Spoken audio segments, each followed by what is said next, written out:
Hola, all you beautiful souls. This is Sana Hafiz from Coach with Sana with you. I'm so sorry my link made a boo-boo on my first live show. Apologies for that. But thank you so much for joining me and Wajiha Aslam today for a commonly practiced yet questionable concept that is being married and having kids, the only goal. While there is a huge world to focus on the outside of this idea. So before we jump into this discussion, I would like to welcome my native speaker, Wajiha Aslam. Assalamu alaikum, Wajiha. How are you doing? Assalamu alaikum, Sana. I'm good. How are you? I'm very well, thank you so much. Wajiha, thank you so much for taking out some time for us. Really appreciate it. Would you please like to introduce yourself? My pleasure, Sana. Thank you for inviting. I'm a life coach just like you. And we started this journey together. And I'm so pleased that we are here and sharing the same platform. I'm a life coach plus an NLP practitioner just like you. And before that, I was a Montessori teacher. So I taught kids for around like 7 to 8 years. And after that, since last 2 years, I am full time into coaching. And that's it. That's about it. Wow, that's very nice, Wajiha. That's what I want to tell my lovely audience that Wajiha and I are batchmates, and it is rightly said that few bonds and friendships are meant to be forever as it becomes stronger with time. This is exactly how me and Wajiha bond. She is not only a good life coach but also a humble and a wonderful human being.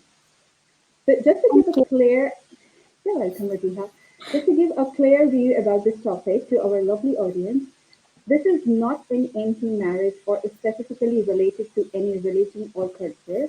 Rather, it's a general chat about the challenges and pressure created by the society and family that an individual male or female faces when they don't get married in the planned time frame or the set age due to XYZ reasons.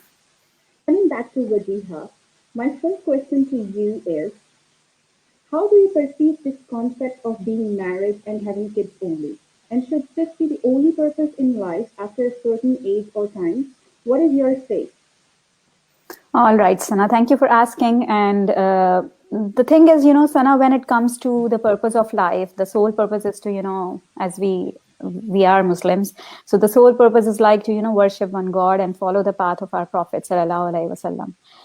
And the rest is all a journey to reach the destination, and everybody's journey is different. Now, coming to True. your question, firstly, in my opinion, there's no harm in getting married and having kids. It's all about priorities and how we choose to live life. But making this the only purpose of your life is not fair. Life is a lot more than just getting married. Yes, it is important to get married to people as they feel they will be settled or will have their own family, and also because it is considered as a milestone by our society. But we should learn to accept that getting married is a part of our life, but our whole life does not comprise of this one aspect. There is more to it, more to learn, more to experience. And secondly, it's isn't a milestone that you have to achieve at a certain age bracket. It can be late, it can be early, depending on you and your life priorities. So the problem here I find is, it's that we are conditioned this way since our childhood, that it feels like the only purpose in life is to get into a relationship, and most importantly, marriage. And a big thanks to the movies and novels we have been reading. I so agree with that. You know, Rasiha, I used to have a different mindset before entering this amazing aura of coaching. And I see it in a very different way, in a completely different manner. I would say that every human enters this world with a distinct purpose of life. It's just that we need to realize and explore what we are meant to do. But what happens is we all run in the same race as others, and the rule of this race is set by the society we are living in. And we are just running without thinking. We don't stop and ask ourselves why we are running in this race. What is the purpose of it? Or should I be doing the same as others? In a nutshell, we need to break this pattern followed since centuries and take some time to think that every individual has a different journey to complete, right? We have different paths to follow. Our timings True. for things to happen are different. Life comprises of so many components, so getting pressurized for getting married in a certain age or time is not helpful.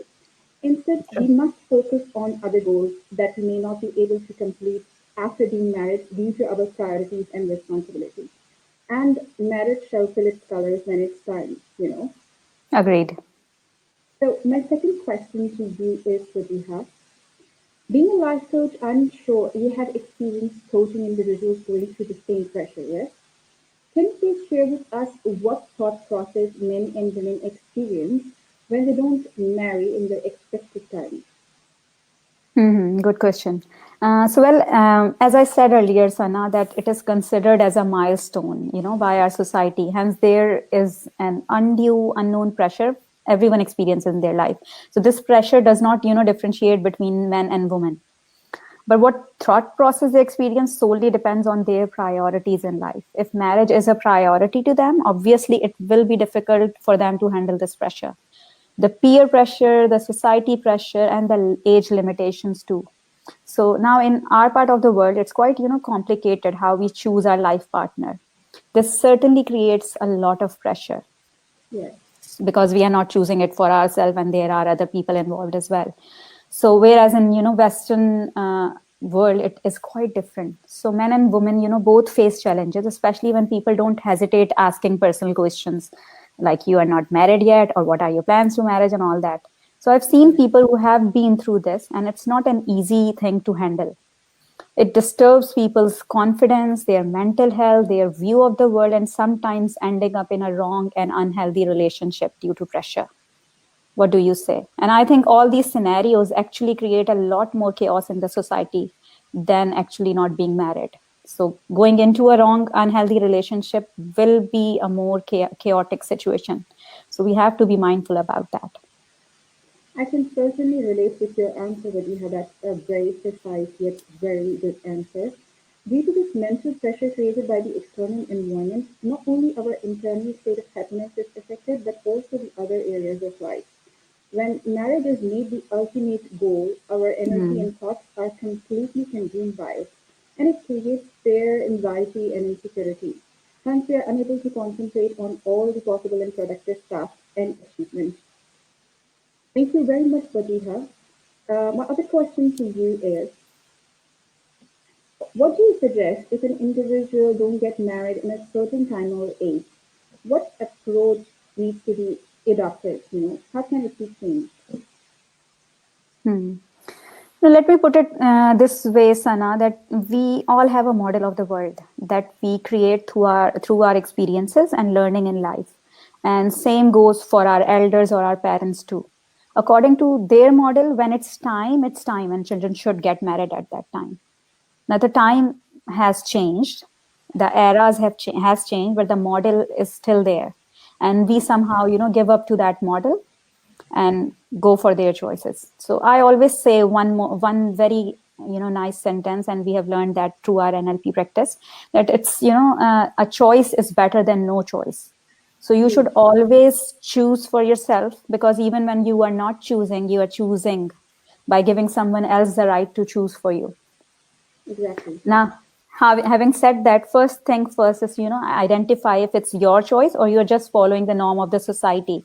That is something that has to be done. It's not mandatory at a certain age that it's a milestone that you have to achieve. Now, if it's your own choice, own personal choice, or your priority in life, obviously you have to work on it. But if it is not your choice, then don't worry about it.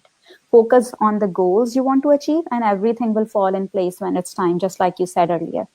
So we can start focusing on different things and come out of that tunnel vision. Focus on studies, work, home, life, hobbies. Develop yourself into something that's wonderful and unique, I guess. So start working on yourself, and there are other things in life that you can do. Exactly. I still completely agree with you, Vadriha. That's what, the point that I had mentioned earlier, that life comprises of so many other components. We need to unlearn the book created by the people living in the society. And this change must start first within ourselves, our home and family, where Mm-hmm. parents need to identify, like you said, that this is not so very helpful pattern, and mindful resources are not given to the children while they're grown up, right? I wouldn't blame our parents also, because they have been taught to follow the same by their elders, and so in the backlog of their minds, the fear and anxiety of their children to get married on a fixed time frame activates and hence affects their behavior, which in return creates pressure for their children also. So, True. like you said, I completely agree with this point, Radhiha. That's very well said. Thank So, you. so to bring this change within us, I would like to share a simple yet a very different way of doing it. It's called our wheel of life. As we can see that if if everyone can see this picture, is it obvious? Yeah. So this is the wheel of life.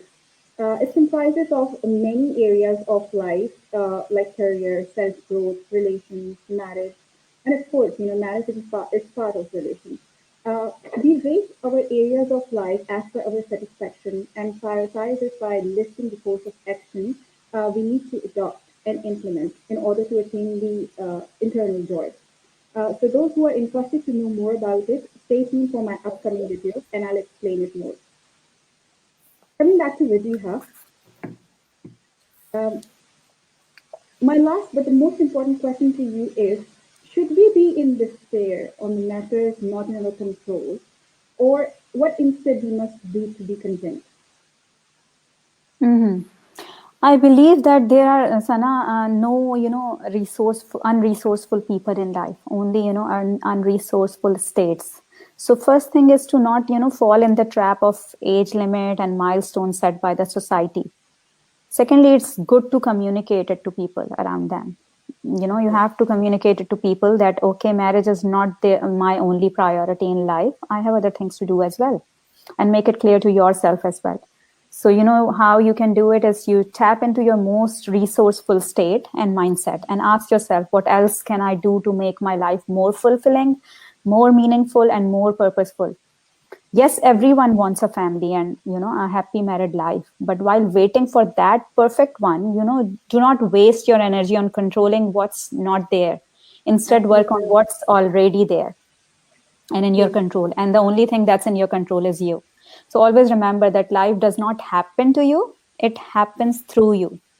So the true meaning of life is how we experience life and how we create it for ourselves and others around us. So I think, yeah, that could be something that we can work on. So be resourceful enough to find yourself some ways to work on other things. Do not get into that tunnel vision that, okay, I have to get married and there's nothing more to life. There is a lot more. And while after saying this thing, I would like whoever is watching it to be accountable to things. Yes, coloring outside the lines is a risky business. So it's important that when you choose to color outside the lines, that is when going against the norms, you have to be responsible enough to hold yourself accountable for your choices. So if you are choosing to going against it, try and be accountable to what you are planning to do. So that's how it is. Absolutely, what you had right on spot, and I loved your statement that life happens through you. Wow, this explains everything that you have mentioned in summary. And I would also like to add that, we need to change our mindset irrespective of any culture, creed, or gender. As state of euphoria is a byproduct of many factors in life and not only marriage. Thank you very much, Wajiha, for joining this platform. I really appreciate your time. Thank you so much again for being with us today. And I'm sure that our lovely audience must have enjoyed every bit of our insightful information and the suggestions given by Wajiha. I hope to see you again in many upcoming live shows, Wajiha. I hope so. I hope so, Sana, and thank you. It was such a good experience to be online with you, and I will be looking forward to more. Thank you very much. The pleasure is all mine. To my lovely audience, if this discussion has brought any bit of positive change or is helpful for you to take productive actions, then please like, comment, and share it with your family and friends. I will see you all again very soon. Adios. Bye bye. Bye bye. Bye, Vidya.